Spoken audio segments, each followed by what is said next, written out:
अस्सलाम वालेकुम जी। Welcome to my channel. कैसे हैं आप लोग?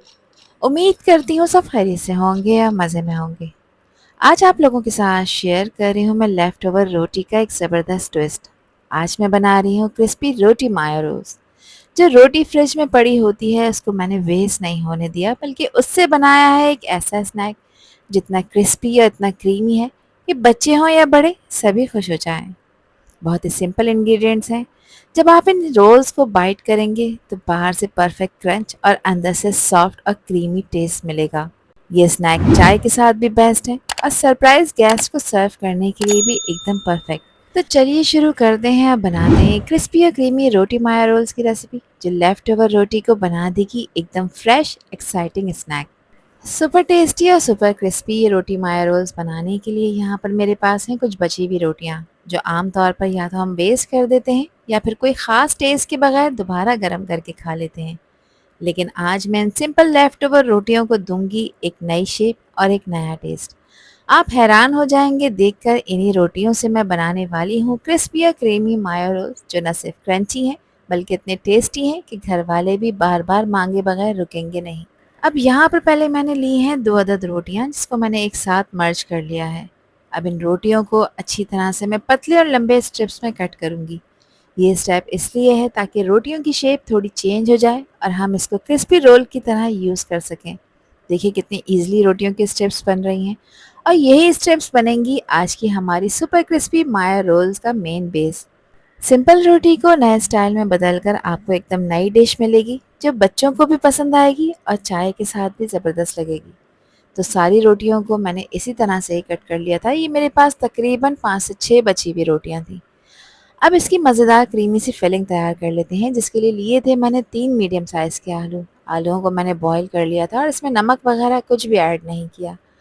अब इन आलूओं को मैं करूँगी बारीक ग्रेट, ताकि इसमें किसी भी तरह की कोई गुठली, कोई लम्प ना रहे। ये स्टेप बहुत इंपॉर्टेंट है। आप लोग चाहें तो मैशर से मैश कर सकते हैं। बस एक चीज़ का ख़ास ख़्याल रखना चाहिए कि आलू का टेक्सचर बिल्कुल स्मूथ होना चाहिए।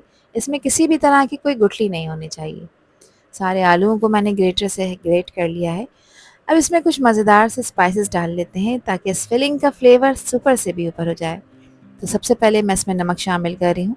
नमक मैंने 1 टीस्पून डाला है। आप लोग अपने टेस्ट के अकॉर्डिंग नमक ऐड करिएगा, जितना खाना आप पसंद करें। 1 टीस्पून इसमें मैंने पिसी काली मिर्चों का पाउडर डाला है। इसके अलावा ज़ीरे का पाउडर भी 1 टीस्पून ऐड कर देंगे। क्रश हुआ हुआ धनिया भी इसमें 1 टीस्पून ऐड करेंगे, और दोनों चीज़ों को मैंने ड्राई रोस्ट कर कर ऐड किया है। इससे फ्लेवर कमाल का आता है। स्पाइसी टच देने के लिए इसमें हाफ़ टी स्पून मैंने डाली हैं कुटी लाल मिर्चें, और हाफ़ टी स्पून ही मैं इसमें पिसी लाल मिर्चों का इस्तेमाल कर रही हूँ। मिर्चों की क्वांटिटी भी आप अपने टेस्ट के अकॉर्डिंग कम ज़्यादा कर सकते हैं। 1 कप बॉइल्ड और श्रेडेड चिकन है। थोड़ी सी चिकन को मैंने बॉईल करके श्रेड कर लिया है। ये तकरीबन 1 कप है, ये इसमें ऐड कर देंगे। आप लोग चाहें तो चिकन के बगैर भी इसे तैयार कर सकते हैं, कोई इशू नहीं है। रोल के फ्लेवर्स को एनहांस करने के लिए मैंने चिकन का यूज़ किया है। एक मीडियम साइज़ की प्याज है, जिसको बारीक चॉपर में चॉप करने के बाद मैंने इसमें ऐड किया है। इसका पानी वगैरह कुछ नहीं निचोड़ा, ऐसे ही ऐड किया है।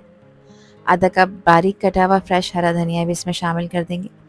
फ्रिज में मेरे पास थोड़ी सी हरी और लाल वाली शिमला मिर्च भी पड़ी हुई थी। ये भी तकरीबन 2-2 टेबल स्पून है, बारीक चॉप करके इसमें ऐड कर दी हैं।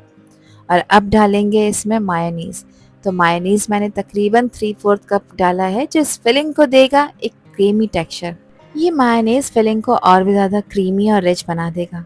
चिकन और आलू का कॉम्बिनेशन ऑलरेडी बहुत टेस्टी है, और जब उसके अंदर मायो का स्मूथ क्रीमी टच आता है ना, तो रोल्स का फ्लेवर डबल हो जाता है। जब आप इस फिलिंग का बाइट लेंगे तो आपको माइल्ड चिकन का टेस्ट, आलू की सॉफ्टनेस और मायो की क्रीमी रिचनेस एक ही बाइट में मिलेगी। ये स्टेप रोल्स को बनाता है सुपर डिलीशियस और बिल्कुल मार्केट स्टाइल। अच्छी तरह से सभी चीज़ों को मिक्स कर लेंगे, ताकि ये सब चीज़ें आपस में वेल कंबाइन हो जाएं। अब यहाँ पर बना रही हूँ मिक्स स्लरी, जिसके लिए लिया है मैंने 3 टेबल स्पून मैदा। इसके अलावा क्वार्टर टी स्पून मैंने इसमें शामिल किया है नमक, और हाफ़ टी स्पून इसमें मैं पिसी काली मिर्चों का पाउडर ऐड करूँगी। इसमें पानी ऐड करेंगे। एक स्मूथ सी स्लरी तैयार करनी है, जिसमें किसी भी तरह के लम्प ना हो, और इसकी कंसिस्टेंसी आपने मीडियम रखनी है, ना ही बहुत ज़्यादा गाढ़ी और ना ही ज़्यादा पतली। ये स्लरी बिल्कुल लम्प्स फ्री होनी चाहिए, ताकि कोटिंग अच्छी आए। इसका पर्पज़ ये है कि जब आप रोटी के रोल्स को बनाएंगे तो उनके एजेस अच्छी तरह से स्टिक हो जाएंगे और फ्राई होते वक्त बिल्कुल भी खुलेंगे नहीं। अब रोल्स बनाने के लिए हाथ को ऑयल लगाकर ग्रीस कर लें ताकि ये मिक्सर हाथों पे ना चिपके।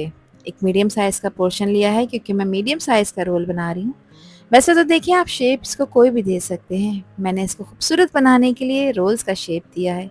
एक रोल रेडी हो चुका है। अब इसको मैदे वाली स्लरी में डिप कर देंगे।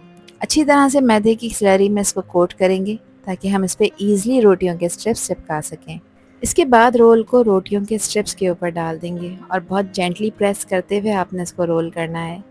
स्लरी की लेयर की वजह से रोटी की जो स्ट्रिप्स हमने कट की थी वो स्ट्रिप्स रोल के ऊपर ईजिली स्टिक हो जाती हैं। अब इन स्ट्रिप्स से रोल को अच्छी तरह से रैप कर रही हूँ। देखिए किस तरह हर स्ट्रिप रोल के ऊपर लग रही है और इसे यूनिक क्रिस्पी लुक दे रही है। फ्राई होने के बाद ये स्ट्रिप अलग अलग क्रिस्पी लेयर्स बनाएंगी जो खाने में और भी ज़्यादा मज़ेदार लगेंगी।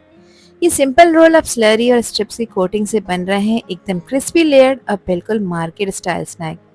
इसी तरह से मैंने सारे रोल को मैदे वाली स्लरी में डिप करने के बाद रोटियों के स्ट्रिप्स से कोट कर लिया था और अब ये बिल्कुल रेडी हो चुके हैं फ्राई करने के लिए। अब इन रोल्स को फ्राई करने का टाइम है जिसके लिए एक पैन में मैंने ऑयल को गर्म होने रख दिया था। इनको डीप फ्राई करेंगे। ऑयल का टेम्परेचर मीडियम गर्म होना चाहिए। बहुत ज़्यादा तेज़ गर्म ऑयल में आपने इनको फ्राई नहीं करना। फ्राई करते वक्त बहुत ज़रूरी है ताकि ये बिल्कुल बाहर से गोल्डन और क्रिस्पी हो जाए और अंदर से फिलिंग बिल्कुल परफेक्ट रहे। देखिए स्लरी और रोटी की स्ट्रिप्स कोटिंग ऑयल में कितनी खूबसूरती से गोल्डन ब्राउन हो रही हैं। थोड़ी सी देर में रोल्स का क्रंच आपको कैमरे के थ्रू फील होगा। ये क्रिस्पी गोल्डन माया रोल्स न सिर्फ दिखने में अट्रैक्टिव लगते हैं बल्कि खाने में भी एकदम रेस्टोरेंट स्टाइल टेस्ट देते हैं। और जब आप इन्हें बाइट करेंगे तो बाहर का क्रंच और अंदर की क्रीमी फिलिंग दोनों का मज़ा डबल हो जाएगा। रोल्स को ऑयल में डालने के बाद 2 मिनट के लिए टच ना करें ताकि अपनी पोजीशन होल्ड कर लें। जब ये थोड़े से क्रिस्पी हो जाएं उसके बाद आप इन्हें चलाएं, फ्लिप करें ताकि ये सब तरफ से इवनली फ्राई हो जाएं और एक अच्छा खूबसूरत सा गोल्डन ब्राउन कलर इसके ऊपर आ जाए। और जब ये फ्राई हो जाएं तो इनको निकालें और निकाल कर किसी स्ट्रेनर में रखें या पेपर टॉवल पर ताकि पेपर टॉवल इसका एक्सेस ऑयल एब्जॉर्ब कर लें। यहाँ पे ये फ्राई हो चुके हैं। इनका कलर चेक करें और इनकी लुक चेक करें तो देखें कितने क्रिस्पी बने हैं। ये रोज़ बची हुई रोटियों का इतना ज़बरदस्त मेकओवर है कि खाने वाले हैरान रह जाएं। चाय के साथ सर्व करें या स्नैक टेबल पर हर जगह हिट रहेंगे।